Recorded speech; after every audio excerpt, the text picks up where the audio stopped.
আমি তোমাকে সৃষ্টি করেছি, আমি তোমার কলজার ভিতরের খবরটাও জানি, আমি তোমার একবারে রক্তবাহী শিরা উপশিরার চাইতেও বেশি কাছে আছি।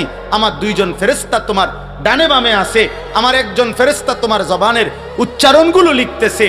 এই অবস্থায় ওয়াজাআত সাকরাতুল মাউতে বিল হক, একদিন সত্য সত্য তোমার মৃত্যু যন্ত্রণা শুরু হয়ে যাবে, মৃত্যু হয়েই যাবে, কবরে যাবে। তখন তুমি এখনই ভেবে দেখো, যালিকা মা কুনতা মিনহু তাহিদ, এই মৃত্যু থেকে তুমি বারবার পলায়ন করছিলে।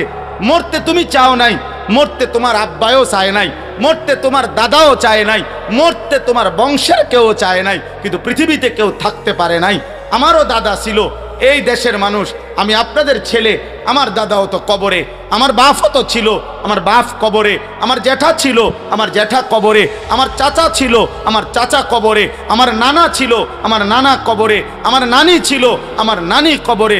আমার বংশের কত মানুষ আজকে দোস্ত কবরে চলে গেছে, আমিও চলে যাব, তুমিও চলে যাবা। তো সেই সময়ের জন্য আজকে এখন থেকে নিয়মিত হারামের পথ ছেড়ে হালালের পথ চলে আল্লাহর নাফরমানি ত্যাগ করে ঈমান, ইসলাম, দ্বীন, শরীয়ত মেনে চলার পুরি চেষ্টা করবেন।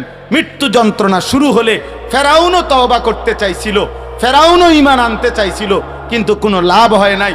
নমরুদও ফিরতে চাইছিল, লাভ হয় নাই। মৃত্যুর মুহূর্তে সবাই ফিরতে চায়, আল্লাহ আর সুযোগ দেয় না। দৈন্তান্নয় কান্না।